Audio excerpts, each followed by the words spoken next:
बिस्मिल्लाहिर्रहमानिर्रहीम। अस्सलाम वालेकुम नाजरीन, मैं हूं एडवोकेट शाहजेब आजम और आप देख रहे हैं मेरा यूट्यूब चैनल। नाजरीन, आज के व्लॉग में हम दो अहम इश्यूज पर बात करेंगे। जनाब, इलेक्शन कमीशन ने जमशेद दस्ती को नाअहल करार दिया है और ये नाअहली परमानेंट होगी या नाअहली सिर्फ डी सीट करार दिया है, वो दोबारा इलेक्शन लड़ सकते हैं, इस पर हम बात करेंगे। इसके अलावा मैं आपको बताऊंगा कि अलकादिर ट्रस्ट केस का इस वक्त इस्लामाबाद हाई कोर्ट में जो है वो करंट स्टेटस क्या है और इमरान खान की रिहाई कब तक हो सकती है।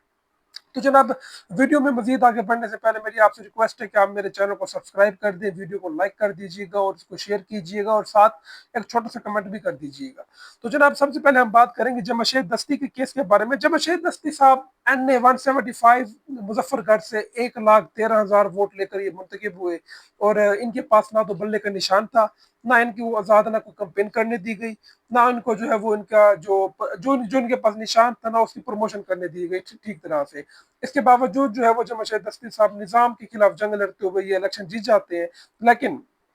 उसके बाद जो पाकिस्तान तहरीक इंसाफ के साथ जो हुई, तो जमाशेद दस्ती साहब क्योंकि इनके साथ थे, जब पाकिस्तान तहरीक इंसाफ के साथ इनकी सीट एडजस्टमेंट थी इनकी पार्टी की, तो जमाशेद दस्ती साहब जेर एताब आए और ठीक ठाक इनके ऊपर जुल्म किया गया और हर तरह से इनको तोड़ने की कोशिश की गई। लेकिन जमाशेद दस्ती साहब अपने स्टांस पर, अपने प्रिंसिपल के ऊपर ये कायम रहे। लेकिन इस प्रिंसिपल पर कायम रहने की वजह से जनाब अचानक एक इंकशाफ होता है कि जमाशेद दस्ती साहब जो है उन्होंने मैट्रिक बाद में की, FA पहले कर ली, BA बाद में की, MA पहले कर ली। तो ये अचानक एक अजीब व गरीब किस्म का एक इंकशाफ होता है और स्पीकर तक ये मालूमात पहुंचाई जाती है कि जनाब आपका एक मेंबर है जिसके साथ ये माजरा है। और स्पीकर साहब जो है वो बगैर जमशेद दस्ती को नोटिस किए इलेक्शन का एक रेफरेंस, फजूल किस्म का एक रेफरेंस बनाकर भेज देती है सिकंदर सुल्तान राजा के पास। और सिकंदर सुल्तान राजा साहब के पास जब वो रेफरेंस पहुंचता है तो सुल्तान साहब जो है उस रेफरेंस को खोलते हैं, तो उनको जो है वो उसमें से फॉर्म 45 की बू महसूस होती है, यानी जमशेद दस्ती साहब क्योंकि फॉर्म 45 पर जीते हुए थे। तो इलेक्शन कमिश्नर को ये चीज जो है वो मुझे लगता है पसंद नहीं आई है ना सिकंदर सुल्तान को। तो सिकंदर सुल्तान क्या करते हैं जनाब,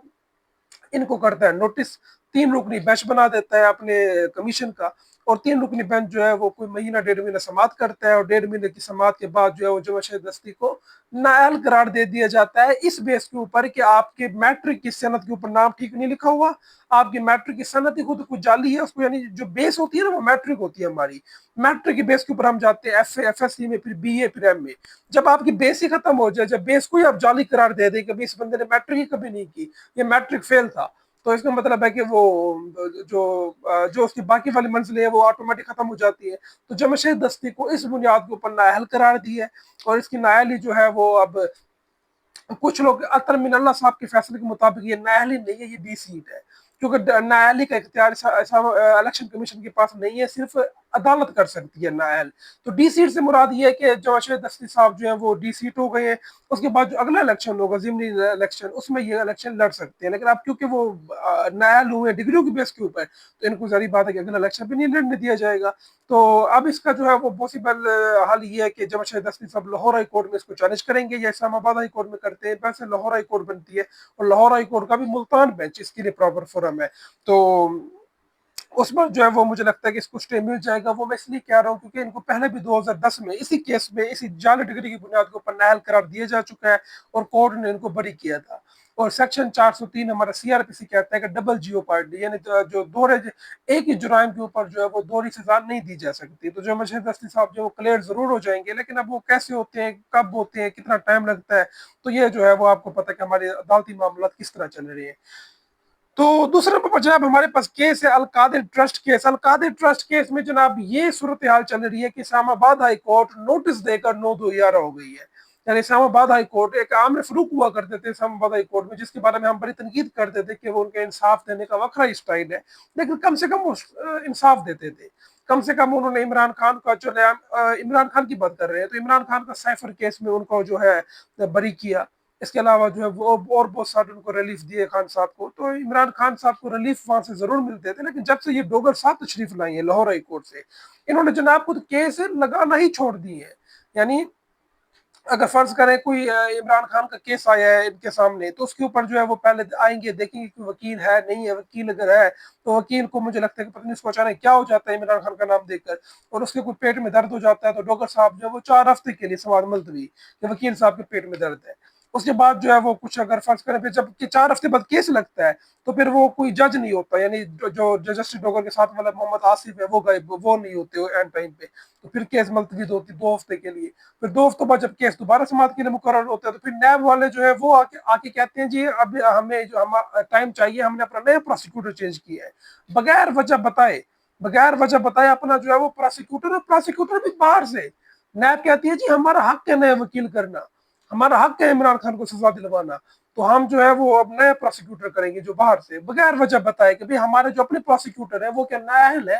کیا ان کے پاس کوئی سینس نہیں ہے، کیا ان کے پاس کوئی لا کی ڈگریاں نہیں ہے، کیا ہے ان کے پاس، یعنی بغیر وجہ بتائے نیب کہتا ہے جی ہمیں جو ہے وہ ٹائم دیں، اور ہمیں جو ٹائم کتنا دیں 4 ہفتے کا، یعنی ضمانت، امیجن کریں کہ ضمانت کا کیس ہے اور ضمانت کے کیس کے اوپر 4 ہفتے نیب مانگ رہا ہے کہ 4 ہفتے دیں اور 4 ہفتے بعد ہم آ کے آپ درائل دیں گے، تو ڈوگر صاحب جو ہے بڑے مزے سے آرام سے کہتے ہیں ٹھیک ہے جی لے جائیں آپ ٹائم ہی ٹائم ہے ہمارے پاس، تو جی سماعت ملتوی۔ اس کے بعد سلمان جو صفدر صاحب ہے، یہ 26 تاریخ کی بات کر رہا ہوں، 26 جون کو پھر سلمان صفدر صاحب نے کچھ درخواستیں دائر کی مسلینیس اپلیکیشن، یعنی ارجنٹ نوعیت کی کہ آپ جلدی کیس کو سماعت کے لیے فکس کریں، تو اس پر جو جسٹس ڈوگر صاحب ہیں انہوں نے جو ہے وہ ابھی تک اس کیس کو بھی سماعت کے لیے مقرر نہیں کیا، یعنی جو ارجنٹ نوعیت کی درخواستیں ہیں وہ بھی پینڈنگ میں پڑی ہوئی ہیں، تو یعنی یہ امیجن کریں کہ اس وقت اسلام آباد ہائی کورٹ میں یہ صورتحال ہے، اور ماشاء اللہ سے دعوتیں خوب برائی جا رہی ہیں، کل بھی ایک فنکشن تھا اسلام آباد ہائی کورٹ بار کا جس میں جو لگ بھگ پتہ نہیں کتنے لاکھ روپے جو ہے بلکہ ملین روپیز میں جو ہے وہ ان کو جو ملینز روپیز میں ان کو ڈنر کرایا، لنچ کرایا، ڈنر کرایا، جو بھی کرایا ہے، لیکن جو بار ایسوسی ایشن ہے ان کے سامنے سب کچھ ہو رہا ہے، سب کچھ جو ہے وہ ججوں کو جس طرح تبادلہ کر کے، جس طرح آرٹیکل 200 کو استعمال کر کے لایا گیا، تو اسلام آباد کی جو وکیل ہے، اسلام آباد کی جو بار ہے بالکل جو ہے وہ خاموش ہے، ان کا کوئی اس کے اوپر ریئیکشن نہیں ہے، اور ساتھ جو لاہور والے ہیں وہ کبھی جو ہے وہ کرتے ہیں کوئی نہ کوئی بات چیت کرتے ہیں، اس کے بعد لاہور کی بار جو ہے وہ بھی خاموش ہو جاتی ہے، تو بہرحال جناب اس وقت کیونکہ جو لاہور میں تگڑے گروپ ہے، اعظم وزیر تارڑ گروپ اور اس کے علاوہ احسن گون والا گروپ، تو ان کا ایک انفلوئنس ہے، تو ان کے خلاف بھی بات نہیں کر سکتے وہ وکیل، ظاہر بات ہے کہ ایک خوف ہوتا ہے، ان کو پتہ ہے کہ سینئر ہے، تو سینئر کا اپنا ایک روب دبدبا ہوتا ہے، لیکن سینئر جس طرح اپنے اتھارٹی کو ایکسرسائز کر رہے ہیں تو ان کو بھی سوچنا چاہیے کہ وہ کس طرح جو ہے وہ تاریخ لکھی جا رہی ہے، تاریخ جو ہے وہ کبھی مسق نہیں ہوتی، تاریخ لکھی جا رہی ہے کہ احسن گون صاحب کا کیا کردار تھا، اعظم وزیر تارڑ صاحب کا کیا کردار تھا، یہ ہمارے سینئر ہے، ہم ان کو دیکھ کر سیکھتے ہیں، لیکن آج ہمارے سامنے ان کے کردار جو ہے وہ بھی کھل کے سامنے آ رہے ہیں، تو بہرحال جناب تاریخ جو ہے وہ بہتر فیصلہ کرتی ہے، تو اس وقت جناب یہ اسٹیٹس ہے القادر ٹرسٹ کیس کا، اور جو باقی جو معاملات ہیں وہ بھی آپ کے سامنے پہ ہے، تو ناظرین یہ تھی اب تک کی اپڈیٹس، مجھے میرے اگلی ویڈیو تک کے لیے اجازت دیجیے، اللہ حافظ۔